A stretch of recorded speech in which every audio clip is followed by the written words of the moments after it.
Molweni Quintessentials, welcome back, or more like welcome back to me. I've been away for a hot minute now. Happy 2023. Today I want to share my journey of entrepreneurship. I've been an entrepreneur now for 9 years. Can you believe it? I can hardly believe it. When I started my business, it's like something that just happened so, I don't know if casually is the word, but it was so, I think it felt casual because it just flowed. God was like all over it. And it's literally by God's grace that I've been able to be an entrepreneur for really this long, almost a decade, and having never have to go back to corporate or, be stranded to such an extent that I'd had to forfeit and shut my business down. That's never happened. That's never been my story. So when I started my business in 2024, I started it at the back of 2 retrenchments. So I was working for a huge corporate and literally got a job after that. I think it was 3 months after. And I didn't last in that job for more than 7 or 9. I think it was probably about 7 months.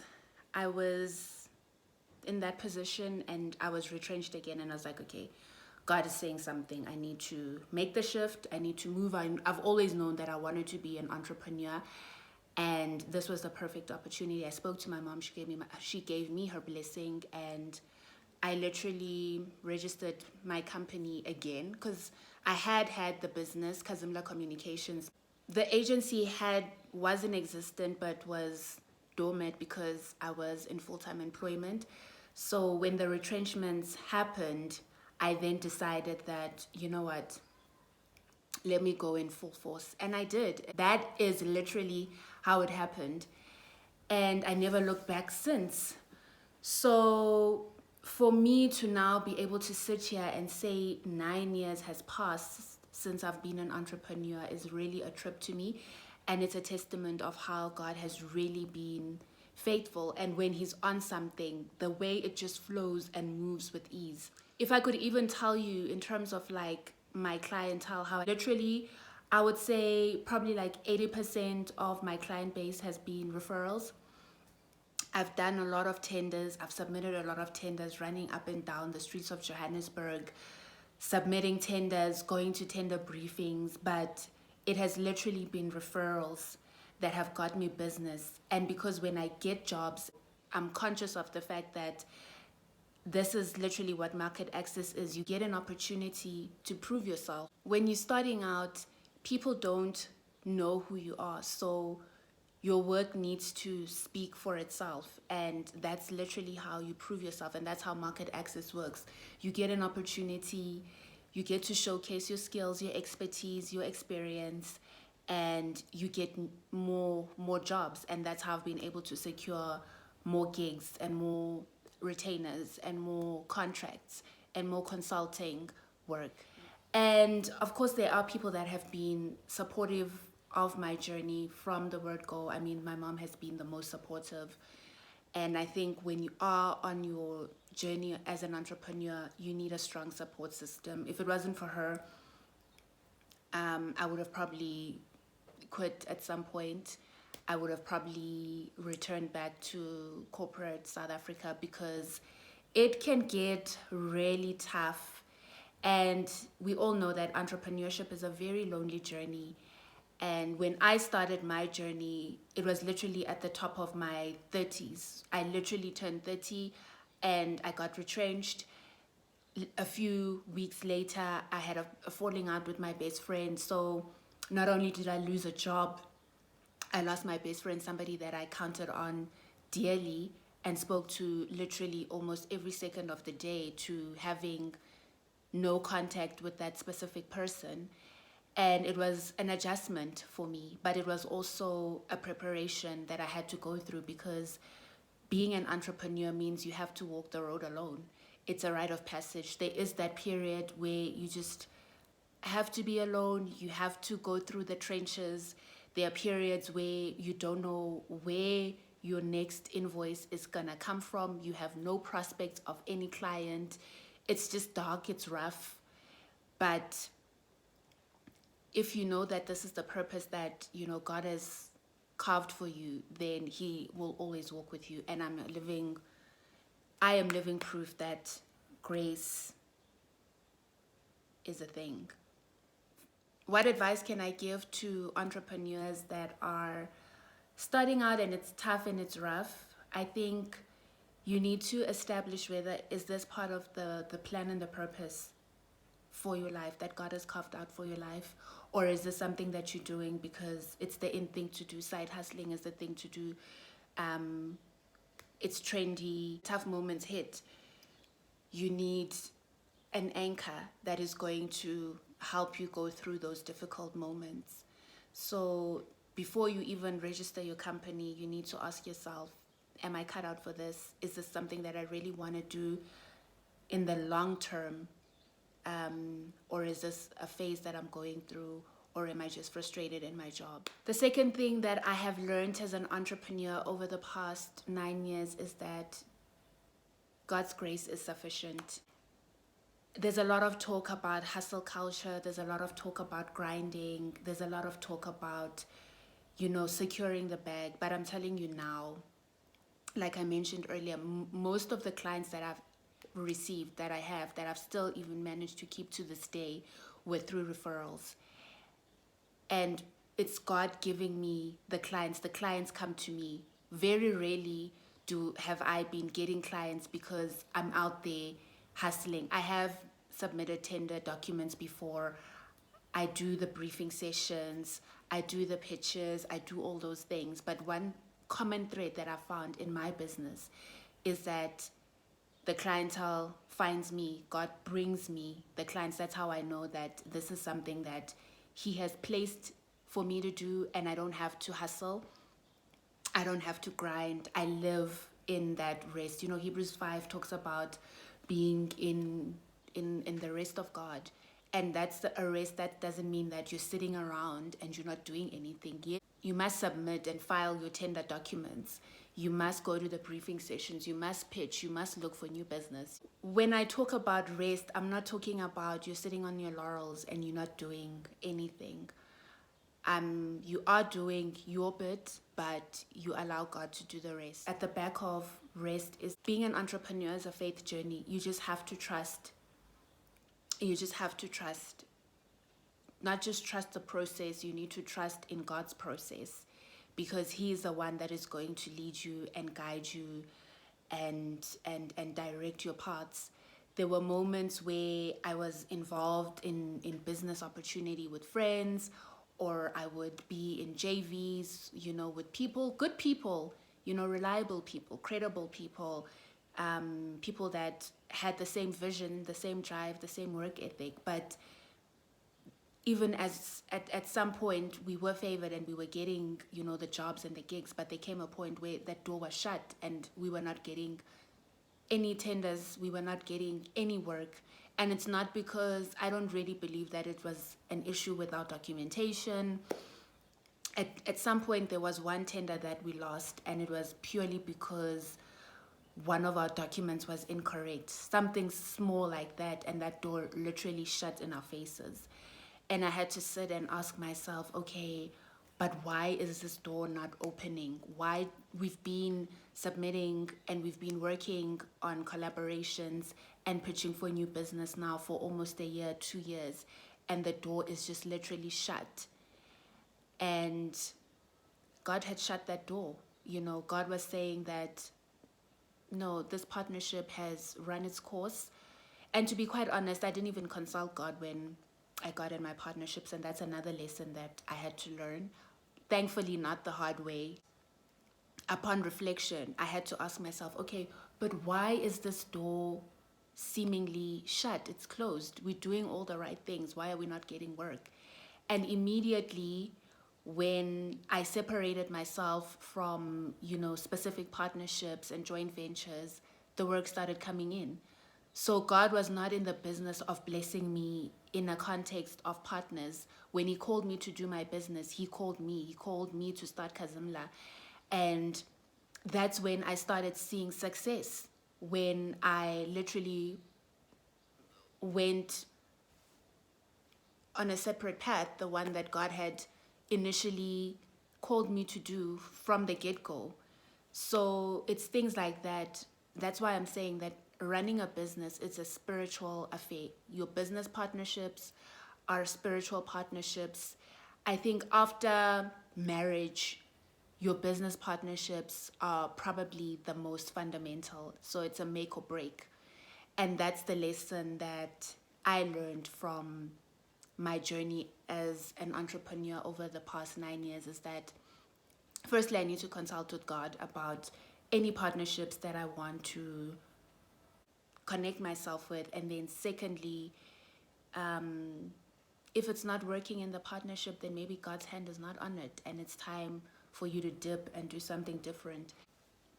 It's not to discredit the other person, because God might also want to bless your partners in a different way, in a more exponential way. When a door closes, don't try and force it open.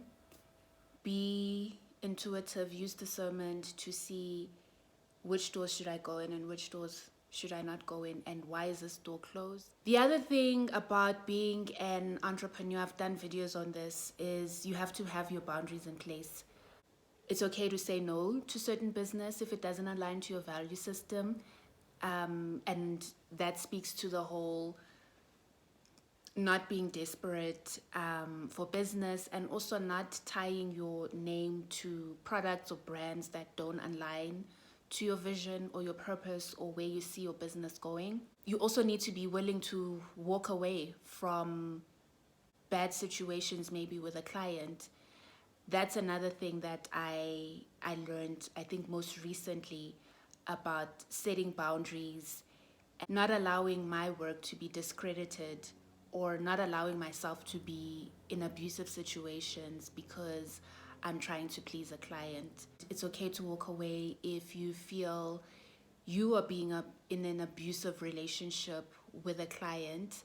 It's not always about the money, and God will definitely, believe you me, once you start learning to exercise your boundaries, once you start learning to say no, once you start learning what works and what doesn't work for you, you are in a better position. That means you're growing, not just as an individual, but it's also good for the business. It's very hurtful for the business and for your staff and your team to be in a toxic work environment that's caused by a difficult client. So I have had to learn that it's okay to not take specific gigs. If I can see the red flags within a potential client or even an existing client, I can work myself out of a bad working relationship without having to compromise the relationship. It's okay to sever ties. Or they simply don't value your input, and they don't value the delivery of the work, the quality of the work that you provide, and they don't want to pay you your worth. It's okay in situations like that to say, okay, you know what, I've been an entrepreneur now for 5 years, for 7 years, for 9 years. You are happy with the quality of the work that I'm producing. These are the rates. If they are not willing to comply with your standards and your requests and your rates, it's okay to dip. It's okay to dip, because believe you me, like I've said in a previous video, the right clients will definitely pay you your worth, and they won't even hesitate to do that. So don't hold on to toxic clients out of desperation, just like you shouldn't be holding on to a toxic man because you're desperate and you're lonely. The same applies in business. Another lesson that I've learned as an entrepreneur over the past 9 years is that, you know what, real G's move in silence like lasagna. Do your thing, work quietly. Not everything has to be broadcast. I believe in social media. I'm a social media, I'm there, I'm within the social media, I'm right there with you. But you know, when you get new clients or big clients, or when you make certain moves and you're progressing, it's okay to just progress. Basically, the math is mathing. You don't have to be broadcasting your business on social media. You don't have to be doing TV interviews, media interviews to prove to people that, oh my God, my goodness, my business is actually legit. No. Just do your thing, move quietly, and the results will show. They will show. You don't have to be broadcasting your business. There are people that may not wish you well, and there's also, premature announcements. You just don't want to be putting yourself out there like that. You don't want to be making yourself vulnerable to attack. You don't want to make yourself vulnerable to people's envy. You don't want to make yourself vulnerable to gossip and people that are wishing you ill will for your business. You know what you're doing. You know the vision that you have for your business. Work on your business as you've been working on your business all along. Promote the things that you need to promote. Be visible, be out there. Consult with, communication experts that can help you curate content that is relevant, but don't feel pressured to be making announcements about some of the business and the clientele that you're working in. Do your thing, move in silence, like a G. That you have nothing to prove. Your work will speak for itself, and that's really that on that. Another thing that I've learned as an entrepreneur over the 9 years is that not everybody can come along with you. I'm one of those people that want to work with everyone. I want to involve family, friends. I just want us to all be on the rise together. But I think it was Tabitha that I heard saying this, that not everybody can come along with you. And quite frankly, not everybody should be coming along with you. Like I said, there are certain partnerships that last a certain season, and then you have to diverge, and everybody's going in their own different direction. And it's the same also with friends, family, acquaintances. Not everybody has to come with you when you are on your journey of building your business. Because first and foremost, maybe they don't buy into the vision. Maybe they don't have the same work ethic. Maybe they're using you.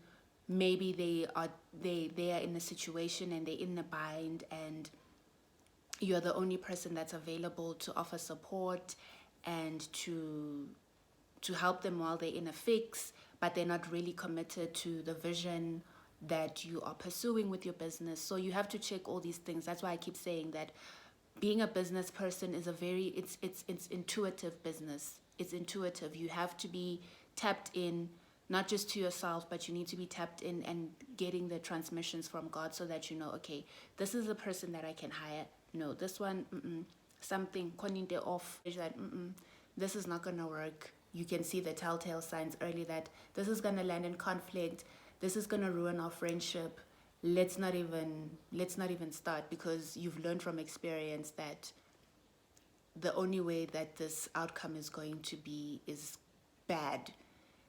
So not everybody can come along with you, and not everybody should.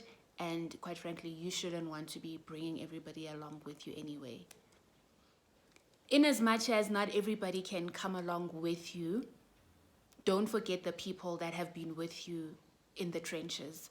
Don't forget the people that have proven themselves. Say, for an example, you were in maybe a joint venture with a specific group of people or a consortium, and it didn't work out and things are still amicable. Recommend them for certain work. What I'm getting at is, don't be shy to name people in rooms, just the same way as people were naming you in rooms and got you those referrals and got you into the doors. Don't be greedy. Share the work. Very rarely can you ever really run a project by yourself. Don't have an independent mindset. Always be thinking about your network. Always be thinking about how can you invite other people to collaborate with you. It doesn't necessarily have to be long-term collaborations. It can be short-term, quick projects that you're working with people. But if you are able to recommend people for specific positions, then do that. Because it's like you reap what you sow. Name people in those boardrooms and be a conduit for somebody else to succeed and for their business to also grow, because you're actually sowing into your own business when you're doing that, and you're not being greedy and wanting to hoard all the work to yourself, which is not how you will find success in the long run. And I think lastly, but most obviously, when you do have the opportunities to get a job, do the job well. Put your best foot forward. Don't be doing half measured, sloppy, or even just below par work. Do your best. And I think that's what is gonna get you more work, and that's what makes you more memorable, and that's what gives you the competitive edge over other people. That's what's worked for me. When I get an opportunity, I'm so grateful to be in the room. I do the best that I can do, that I can physically do, and I just pray that God will grace me and give me favor with the people that are in those leadership positions. Get an opportunity, don't squander it, because it's a domino effect. You do good here, you're remembered, and you get called in for a different job, or somebody will refer you. That is how you will sustain your business in the long run, when you do your best in every given opportunity. Don't submit work late, don't submit sloppy work, go above and beyond. And don't just do what is requested of you. Try and do something a little extra. I'm not saying now go out of your budget and start doing free work, but go at the extra mile, because I can promise you now, once you do those little extra things, it puts you in a better position. It stays in the mind of your client, and they're able to call you back to do more work. That's my story of being an entrepreneur for 9 years, next year 10 years. I'm looking forward. I'm so excited. I'm just hoping that you will use some of the key learnings that I'm sharing for your own business, so that you can grow your own business. This is not difficult things to do. It's really just doing the basics, doing them right, and being consistent, and putting God at the center, and you are sure to flourish. It's really that simple. Thank you, Quintessentials. I will see you in my next video. I hope this one was helpful. Like, share, subscribe. Adios.